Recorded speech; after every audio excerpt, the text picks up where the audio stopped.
Welcome back, ladies and gentlemen. Today we're going to talk about Luka Dončić and his transition to the Lakers and how they're playing, what their strengths are with him on the court. Let's go.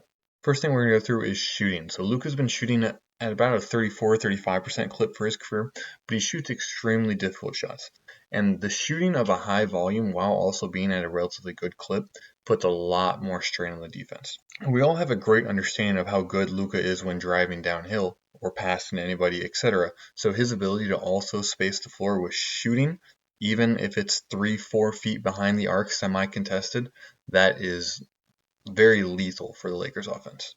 And the thing is, Luka has such a good understanding of frankly, the way the defender's body is moving, that if he's able to get you off balance whatsoever, he's able to punish you by attacking you, getting an edge.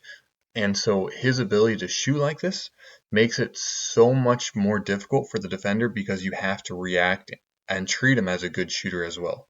And so he understands that shooting opens up his driving, which is why it's something that he's worked on and shoots such a high degree of volume and difficulty and shoots at a good efficiency. He understands what opens up the rest of his game.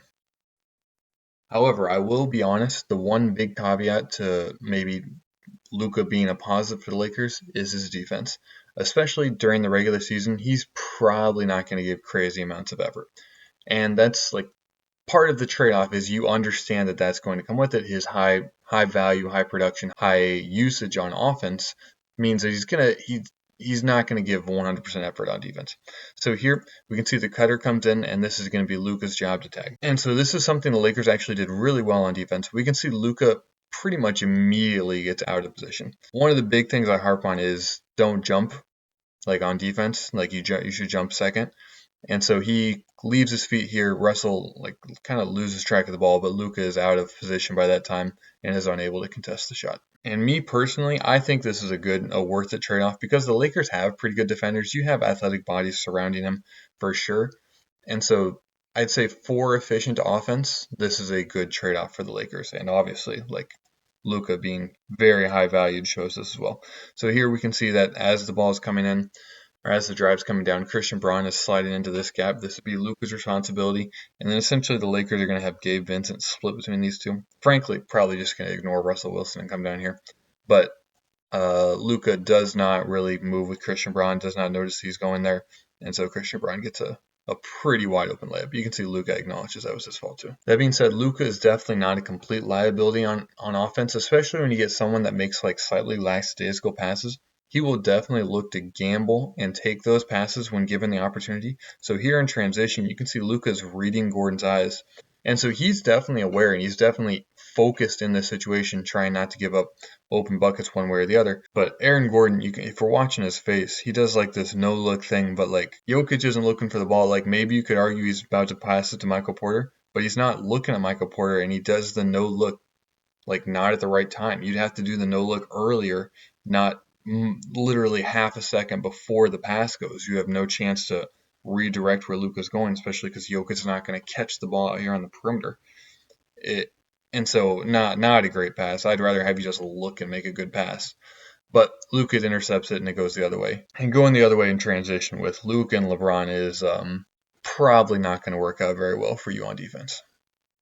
Which is a perfect segue to, I think, the second thing that he's going to provide very well for the Lakers is in the past, it's been essentially LeBron is a great passer, and then Austin Reeves is a pretty good passer, and it's a pretty big drop-off after that. And so Luka's ability to pass and punish the defense when they make mistakes in transition like this or period is going to provide so much offense. And so you can see that like this is a freedom that LeBron normally doesn't have. So LeBron is behind both Aaron Gordon and Michael Porter, but he just instantly sprints because now he knows that like there's a player on the other end getting this rebound that can make this pass. And so that gives so many more opportunities, makes it easier for LeBron, makes it easier for Luka. I love to see that. And Denver really struggled in this game with spacing, which is the biggest thing I've been harping on, is the defense just shifted. The Lakers defense just shifted over aggressively. And this led to quite a few mistakes on Denver's part and why the game wasn't super close. But eventually, as they work this ball free in transition, you can see Luka's eager to get ahead, and we have 3-on-2. And so I'm not actually a huge fan of this pass by Gabe Vincent, but it works and Luka's in good position. He's not going to miss that shot. And it's lucky probably not to get fouled as well. And this is my favorite transition play. And this is frankly what I was talking about when I say that Luka takes advantage of body positions whatsoever. And so right here, Christian Braun is essentially, we can see first off, this leg is stationary for the fact he's trying to confront Luka aggressively here. Like he's not conceding ground.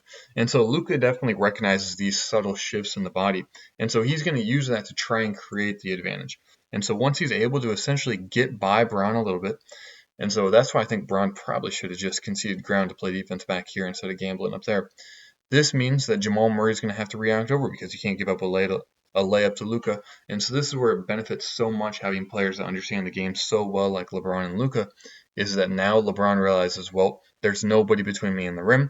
Luka's going to give me the ball, and he's going to put it in a perfect spot to be able to just rise up and go get it. Like that is beautiful transition offense, understanding from Luka, understanding from LeBron, and great efficiency from the Lakers. And then this one isn't even a clip of Luka doing something in particular, but this just shows how much gravity he possesses. And I believe gravity is super crucial in that it gives more opportunities for the players around you. So as this ball is going to get eventually moved back around here, Aaron Gordon is the clear rotation here. Like Aaron Gordon would close out here, Jamal Murray would rotate up, and maybe Russell Westbrook would go to the corner. But instead, because Aaron Gordon is told and doesn't want to leave Luka because Luka's a huge threat, they give Austin Reeves a wide open three. Like this is something like if you're a coach on defense, like I understand the thought of not leaving Luka alone, but giving Austin Reeves a great 3-point shooter an open look like this, that seems to not be a winning strategy. So then we get to Luka in the half court. I think this is one of the most crucial ones. If he's able to be efficient in the half court or help the Lakers, especially when LeBron's not in the game, which he isn't right now, be efficient in the half court, I think that is super crucial. And so here, while this isn't anything spectacular, his ability to essentially stay focused and drive through the contact there, even though that's objectively not a great shot, he was looking for the foul call for sure. And it's still very impressive that he was able to maintain the body control and make it, despite possibly being a hooking call and possibly being contact on the defense. Otherwise, it's an impressive shot. So this is a concept that the Mavs experienced a lot in the playoffs last year. And so one of the big things is Luka understands the game and understands where the openings are so well. So you can see that JJ Redick clearly had the Lakers semi-anticipating this kind of event. So because Luka's going to be the best player on offense right now, the Denver's like, we got to get the ball out of his hands.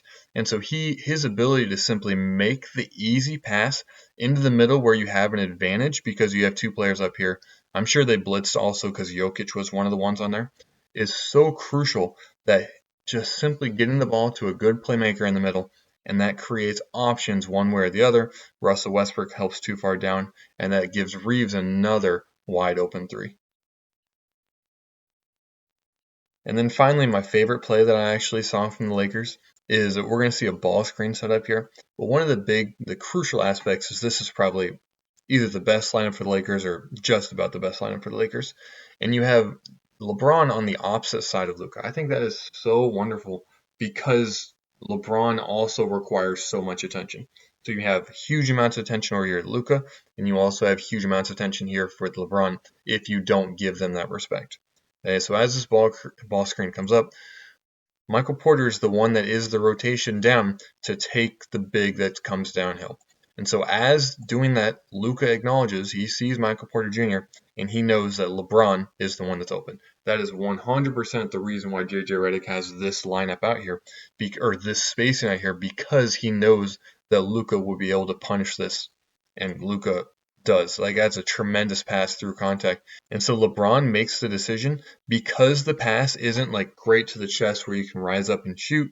He's going to use that to transition to going downhill. He knows Aaron Gordon is worried about his shooting, so Aaron Gordon is going to come out to this location.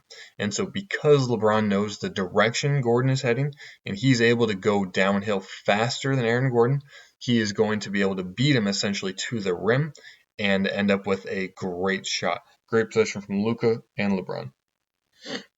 First signature performance as a Laker. Luka, Mike just said it. You've been smiling all night long. Just what felt better tonight?